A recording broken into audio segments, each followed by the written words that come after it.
नमस्कार साथियों, मैं हूं मनमोहन भट्ट। उत्तराखंड में एक ऐसी खबर है जो सदाबहार है।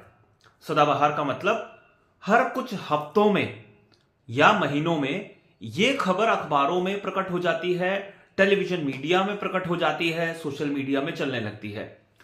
इस खबर से जो सत्ताधारी पार्टी होती है उसके नेताओं के हौसले बुलंद होने लगते हैं, उत्साह का वातावरण उनमें छा जाता है। यह खबर है कि मंत्रिमंडल में विस्तार होगा। यह खबर है कि अब दायित्वों की सूची तैयार हो गई है और इस सूची को जल्दी ही जारी कर दिया जाएगा। पिछले 10 साल से इस तरीके की खबरें हम लगातार देख रहे हैं। पिछले 3-4 मुख्यमंत्रियों के कार्यकाल को अगर आप देख लें, हरीश रावत का कार्यकाल, उसके बाद त्रिवेंद्र सिंह रावत का कार्यकाल, तीरथ सिंह रावत का कार्यकाल तो नहीं कहूंगा, और उसके बाद पुष्कर सिंह धामी का कार्यकाल, यानी 2 पूर्व मुख्यमंत्री और 1 वर्तमान मुख्यमंत्री, इन तीनों के शासनकाल में एक खबर सदाबहार है। मंत्रिमंडल का विस्तार जल्द होगा। आला कमान से या शीर्ष नेतृत्व, तो बीजेपी की शब्दावली है, वहां से हरी झंडी का इंतजार है। सारे नामों पर शीर्ष नेतृत्व विचार कर रहा है और दिल्ली तक तमाम विधायकों की दौड़ होती रहती है। जो पार्टी के पदाधिकारी हैं, पार्टी के कार्यकर्ता हैं, वो भी दायित्व की आस लेकर कभी प्रदेश अध्यक्ष, कभी मुख्यमंत्री, कभी अपने शीर्ष नेतृत्व के अलग अलग नेताओं से मुलाकात करते रहते हैं। और इस तरीके की खबरों को आमतौर पर सरकार या पार्टी के कई नेता ही हवा देते हैं, क्योंकि यह खबर जनता से जुड़ी हुई कम है, नेताओं से जुड़ी हुई ज्यादा है। और अखबार या टेलीविजन मीडिया, सोशल मीडिया या हमारे जैसे कुछ छोटे पत्रकार जो होते हैं, वो भी इस तरीके की खबरों को कई बार बढ़ा चढ़ाकर पेश करते हैं। ऐसी ही खबर एक बार फिर से प्रकट हो गई अखबार में। ये लीडिंग अखबार की खबर है, अमर उजाला की खबर है, आपके सामने स्क्रीन पर है। चूंकि इस तरीके की खबरें हमारे पास भी आई थी कि नवरात्रि के बाद दीपावली तक दायित्वों की एक और सूची जारी हो सकती है, लेकिन दीपावली पर उत्तरकाशी सिलक्यारा में जिस तरीके के हालात बने थे, उसके बाद शायद वो घटना रुक गई, वो लिस्ट रुक गई। लेकिन दिवाली के दिन घटना हुई थी। अगर फाइल तैयार होती तो हो सकता है वो लिस्ट जारी की जा चुकी होती, लेकिन ऐसा हुआ नहीं। अब खबर आई है कि मंत्रिमंडल का विस्तार या मंत्रिमंडल में फेरबदल कभी भी हो सकता है। 5 राज्यों के विधानसभा के चुनाव परिणाम अब आ रहे हैं, इसलिए कई राज्यों में फेरबदल हो सकता है। इस तरीके के संकेत शीर्ष नेतृत्व ने भी कई बार दिए कि कई राज्यों में संगठन या सरकार के भीतर कुछ महत्वपूर्ण जिम्मेदारियों में बदलाव वो कर सकती है। इसलिए उत्तराखंड में भी यह खबर जोरदार तरीके से एक बार फिर से चलने लगी है। इस बीच मुख्यमंत्री पुष्कर सिंह धामी ने प्रधानमंत्री नरेंद्र मोदी से भी मुलाकात कर ली। हालांकि यह मुलाकात औपचारिक थी। इस मुलाकात में ग्लोबल इन्वेस्टर समिट के लिए प्रधानमंत्री को आमंत्रित किया जाना था।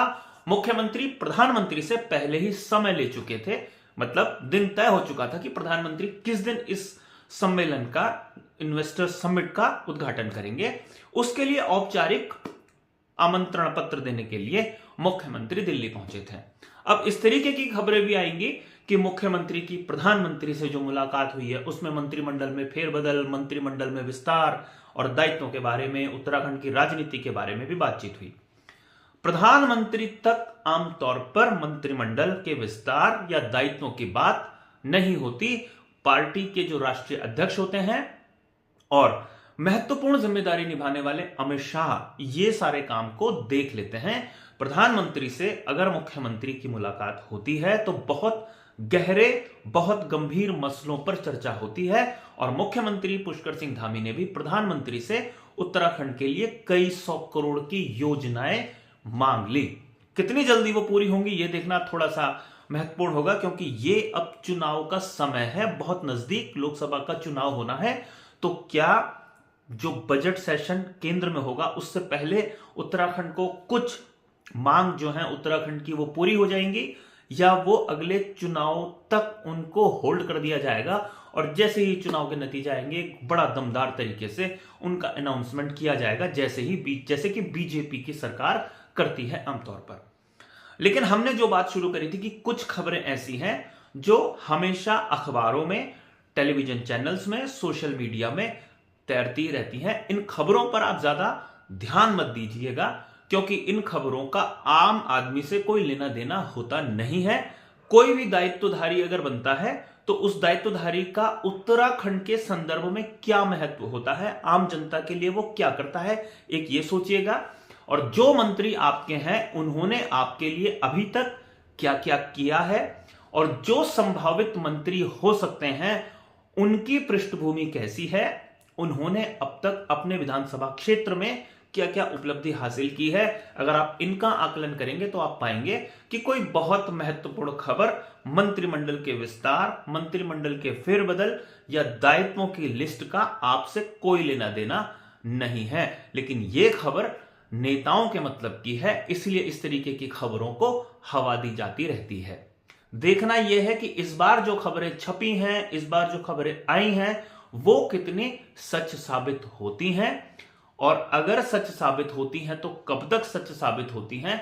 पार्टी ने जो करना होता है वो उनके मन में ही होता है, औपचारिक रूप से कोई घोषणा नहीं होती, सीधा इंप्लीमेंट करते हुए शीर्ष नेतृत्व के आदेश पर राज्य सरकार भी करते हुए नजर आती है। हम आपको हर खबर दिखाते रहेंगे, खबर के पीछे की राजनीति भी दिखाते रहेंगे, लेकिन यह बात तो तय है कि विधानसभा चुनाव के नतीजों के बाद देश की और प्रदेश की जो राजनीति है वो कई दिशाओं में बढ़ती हुई नजर जरूर आएगी, और लोकसभा चुनाव तक दोनों ही पार्टियों के तेवर, उत्तराखंड में खासतौर पर बीजेपी और कांग्रेस, दोनों ही पार्टियों के तेवर इसी तरीके से दिखाई देंगे जैसे इस समय दिखाई दे रहे हैं। बीजेपी भी अपने प्रचार अभियान को हवा दे रही है, ताकत दे रही है, और कांग्रेस भी आक्रामक मूड में नजर आ रही है। उसके कई नेता अलग अलग तरीके से राज्य सरकार पर सीधा आक्रमण करते हुए नजर आ रहे हैं। हमने देखा हरीश रावत सक्रिय हो गए, हमने देखा करण माहरा एक बार फिर से बहुत ज्यादा सक्रिय होते हुए नजर आए, पूर्व प्रदेश अध्यक्ष गणेश गोदियाल भी नजर आए हैं थोड़ा सा एक्टिव होते हुए और अपनी बातों को रखते हुए। उनको शायद एक बार फिर से मंच मिलना शुरू हो गया है कांग्रेस का, जब से उन्होंने राहुल गांधी के साथ विजिट किया है केदारनाथ धाम में। तो पार्टी संगठन को भी लग गया है कि गणेश गोदियाल को भी अपने साथ लेकर ही चलना है, और ये सारा जो सिस्टम है लोकसभा चुनाव तक ऐसे ही दिखाई देगा। लेकिन इस बीच एक संभावना ये जरूर जताई जा रही है बीजेपी के भीतर कि अपने कुछ महत्वपूर्ण कार्यकर्ताओं को कुछ महत्वपूर्ण जिम्मेदारियां जरूर दी जाएंगी लोकसभा चुनाव से पहले, ताकि वो चुनाव में अपनी सक्रियता को बहुत बेहतर तरीके से दिखा सकें। अगर किसी को भी कोई दायित्व नहीं मिलेगा तो एक शिथिलता का वातावरण या कुछ नकारात्मक सा भाव पार्टी के कार्यकर्ताओं और नेताओं में हो सकता है। इस तरीके की बातें पार्टी के भीतर के लोग ही करते हैं। क्या उनके ठंडे पड़ जाने से पार्टी को कोई बहुत बड़ा असर पड़ता है, एक ये देखना होगा। क्योंकि हमने देखा है त्रिवेंद्र सिंह रावत ने भी 3 साल तक कोई दायित्व नहीं बांटे थे। त्रिवेंद्र सिंह रावत की सरकार ने भी 4 साल तक कोई मंत्रिमंडल में विस्तार या फेरबदल नहीं किया था। पुष्कर सिंह धामी क्या कर पाएंगे ये देखना काफी महत्वपूर्ण है। और यह बात और बता दूं कि जब त्रिवेंद्र सिंह रावत ने कोई फेरबदल और विस्तार नहीं किया था तो भी 2017 से 2019 तक उनकी सरकार ऐसे ही चली, और 19 में बंपर वोटों से बीजेपी के सांसद जीत गए थे। इस बार क्या होगा यह देखना काफी महत्वपूर्ण है।